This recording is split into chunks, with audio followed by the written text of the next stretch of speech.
Istilah megatrust kembali diperbincangkan publik setelah gempa bumi magnitudo 5,6 skala Richter melanda Kabupaten Cianjur, Jawa Barat. Meskipun gempa bumi di daerah itu disebut oleh Badan Riset dan Inovasi Nasional adalah gempa dangkal dan tidak terkait dengan potensi gempa megatrust, namun masyarakat Indonesia harus tetap waspada. Pasalnya, sudah menjadi rahasia umum jika Indonesia berada di wilayah yang rawan gempa, termasuk gempa yang disebabkan oleh zona megatrust. Lantas, apa itu sebenarnya megatrust? Secara geografis, wilayah Indonesia berada pada rangkaian Ring of Fire atau cincin api. Artinya, wilayah Indonesia berada pada rangkaian gunung berapi sepanjang 40.000 km dan situs aktif seismik yang membentang di Samudra Pasifik. Karena berada pada jalur cincin api inilah, Indonesia menjadi wilayah yang rentan mengalami gempa bumi dan dikelilingi oleh zona megatrust.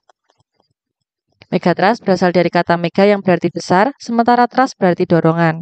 Dorongan di sini adalah gerak sesar naik yang dapat menimbulkan gempa dan tsunami. Megatrust merupakan bidang gempa yang sangat besar yang terletak tepat pada pertemuan lempeng samudra, Indo-Australia, dan lempeng benua Eurasia. Ketika kedua lempeng tersebut bertemu, lempeng samudra terus menghujam ke bawah dan akan membentuk bidang kontak dengan lempeng samudra. Ini disebut dengan bidang megatrust. Bidang megatrust akan terus mengakumulasi energi selama puluhan hingga ratusan tahun. Semakin lama, penahanan ini akan mencapai titik jenuh. Pada akhirnya, energi yang tersimpan akan dilepas dan mengakibatkan getaran yang sangat kuat. Inilah yang disebut dengan gempa bumi megatrust.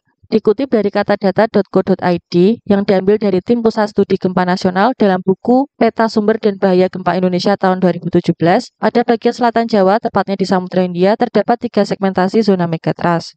Segmen tersebut antara lain segmen Jawa Timur, segmen Jawa Tengah Jawa Barat, dan segmen Banten Selat Sunda. Menurut Badan Nasional Penanggulangan Bencana, bila terjadi gempa bumi besar di segmen megatrust Selat Sunda, daerah yang paling terancam tsunami adalah kawasan industri di kota Cilegon. Bila kawasan industri di kota ini terkena tsunami, dikhawatirkan akan terjadi bencana susulan berupa kegagalan teknologi seperti penyebaran bahan kimia berbahaya yang dapat mengancam masyarakat. Sementara itu, gempa bumi besar yang terjadi di Jawa bagian selatan dikhawatirkan akan memicu tsunami yang dapat menimpa daerah Pantai Pangandaran, daerah Cilacap dengan kilang-kilang minyaknya, serta pantai-pantai lain di selatan Provinsi Daerah Istimewa Yogyakarta.